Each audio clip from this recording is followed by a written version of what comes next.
इस वीडियो में मैं आपको एक सिंपल पुल बैक स्ट्रैटेजी बताने वाला हूं जो आपके ट्रेडिंग करने का तरीका पूरी तरह बदल देगी। तो बिना समय बर्बाद किए चलिए वीडियो शुरू करते हैं। सबसे पहले बेसिक्स समझते हैं। पुल बैक आखिर होता क्या है?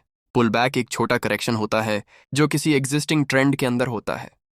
अब सवाल यह है कि इसे समझना इतना जरूरी क्यों है। चलिए एक सिनेरियो से समझते हैं। मान लीजिए मार्केट अभी अप ट्रेंड में है और आप बाय पोजीशन लेना चाहते हैं।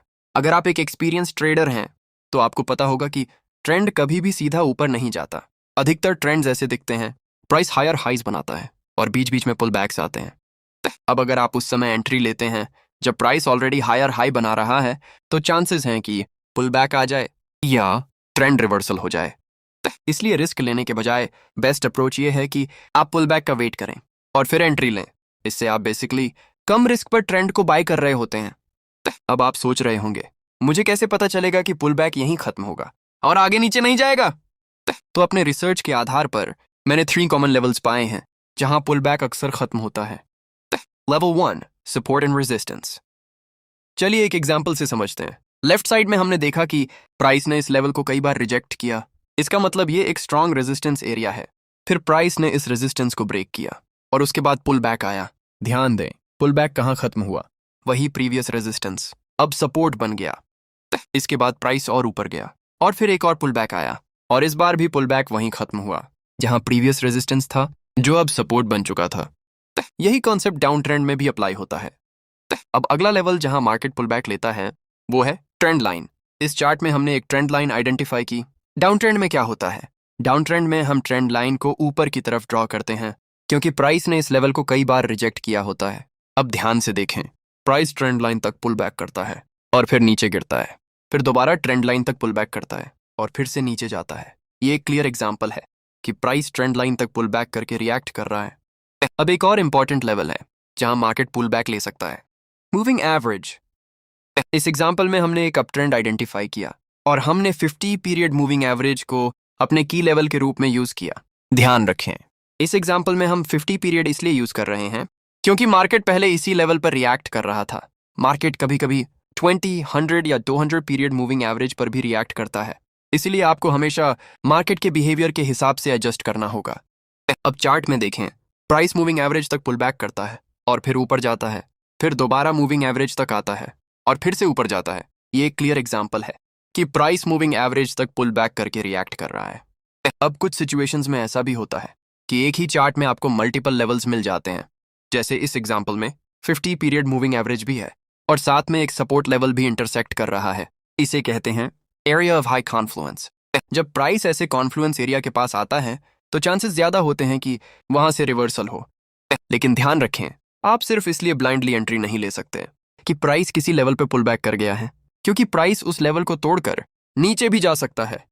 इसलिए एंट्री लेने से पहले आपको कंफर्मेशन टेक्निक्स यूज करनी चाहिए और एक पावरफुल कंफर्मेशन टेक्निक है कैंडलस्टिक पैटर्न्स।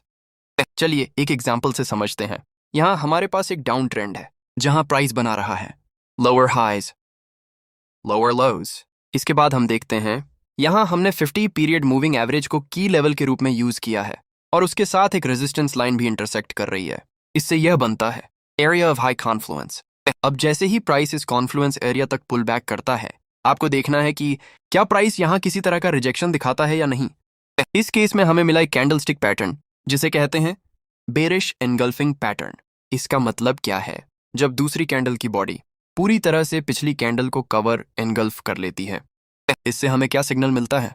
पहले बायर्स ने प्राइस को ऊपर पुश किया और एक ग्रीन कैंडल बनाई, लेकिन फिर सेलर्स आए और प्राइस को नीचे पुश करना शुरू किया, यहां तक कि उन्होंने प्रीवियस कैंडल के ओपनिंग प्राइस से भी नीचे ले गए। इसका मतलब है कि इस एरिया पर स्ट्रॉन्ग सेलिंग प्रेशर मौजूद है।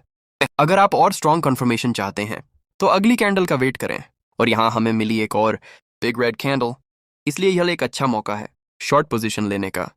अब इसे एक और चार्ट पर समझते हैं। लेफ्ट साइड में हमने एक रेजिस्टेंस एरिया आइडेंटिफाई किया जहां प्राइस ने कई बार रिजेक्शन दिया, फिर प्राइस ने रेजिस्टेंस को ब्रेक किया और एक पुल बैक बनाया। अब कंफर्म करने के लिए कि प्राइस इस लेवल से बाउंस करके ऊपर जाएगा, आपको यहां भी रिजेक्शन देखना है और यहां हमें मिला एक हैमर कैंडलस्टिक पैटर्न। हैमर क्या होता है? जब कैंडल का नीचे वाला विक लंबा होता है। इसका मतलब क्या है? सेलर्स ने प्राइस को नीचे पुश करने की कोशिश की, यहां तक कि सपोर्ट भी ब्रेक कर दिया, लेकिन फिर बायर्स आए और प्राइस को वापस ऊपर पुश कर दिया। इससे पता चलता है कि इस एरिया पर स्ट्रॉन्ग बाइंग प्रेशर मौजूद है। अब और कॉन्फर्मेशन के लिए अगली कैंडल देखी गई और वो थी एक बिग ग्रीन कैंडल, इसलिए ये एक परफेक्ट मौका है लॉन्ग एंट्री लेने का। तो समरी में की ये है कि आपको सही लेवल पर पुल बैक ढूंढना है और उसके बाद कंफर्मेशन का वेट करना है। आगे हम इसे और सिंप्लीफाई करेंगे। कैंडल स्टिक पैटर्न्स के बाद अगली कंफर्मेशन टेक्निक है ब्रेक ऑफ ट्रेंड लाइन। ये कैसे काम करता है? इस चार्ट में हमारे पास एक डाउन ट्रेंड है और एक ट्रेंड लाइन ड्रॉ की गई है। अब जैसे ही प्राइस ट्रेंड लाइन तक पुल बैक करता है, हमें कंफर्म करना है कि प्राइस यहां से रिजेक्ट होकर नीचे जाएगा। इसके लिए आप क्या करेंगे? पुल बैक के पास एक छोटी ट्रेंड लाइन ड्रॉ करें। जैसे ही प्राइस इस छोटी ट्रेंड लाइन को ब्रेक करता है, वहीं पर आप सेल एंट्री ले सकते हैं। अब इसे एक और चार्ट में समझते हैं। यहाँ हमारे पास एक अप ट्रेंड है और ट्रेंड लाइन नीचे ड्रॉ की गई है। साथ ही यहाँ एक रेजिस्टेंस लेवल भी है जो इसे बनाता है एरिया ऑफ हाई कॉन्फ्लुएंस। अब जैसे ही प्राइस कॉन्फ्लुएंस तक पुल बैक करता है, आप उसके ऊपर एक छोटी ट्रेंड लाइन ड्रॉ करते हैं और कंफर्मेशन के लिए वेट करते हैं कि प्राइस इस छोटी ट्रेंड लाइन को ब्रेक करे। जैसे ही ब्रेकआउट होता है, आप बाय पोजीशन ले सकते हैं। ध्यान रखें, अगर आपको कोई सेटअप ऐसा मिलता है जहां trend line breakout technique fit नहीं बैठती, तो उसे फोर्स मत करें। उसकी जगह दूसरी कंफर्मेशन टेक्निक्स यूज करें।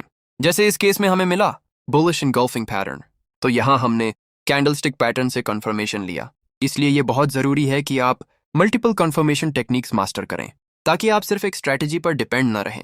अगर मार्केट किसी एक स्ट्रैटेजी को सपोर्ट नहीं करता, तो आप दूसरी स्ट्रैटेजी यूज कर सकें और ट्रेड अपॉर्चुनिटीज मिस न करें। अब अगली कंफर्मेशन टेक्निक है RSI इंडिकेटर। सबसे पहले RSI को सेटअप करना होगा।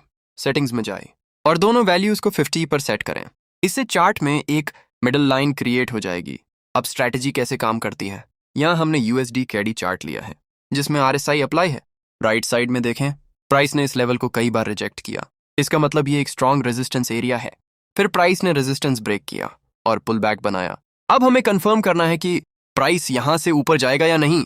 इसके लिए आप क्या करेंगे? RSI के मिडल लाइन के ऊपर क्रॉस होने का वेट करें। जैसे ही RSI ऊपर क्रॉस करता है, ये एक स्ट्रॉन्ग लॉन्ग एंट्री सिग्नल है। अब इसे डाउन ट्रेंड में समझते हैं। यहाँ हमारे पास एक डाउन ट्रेंड है और RSI इंडिकेटर अप्लाई है।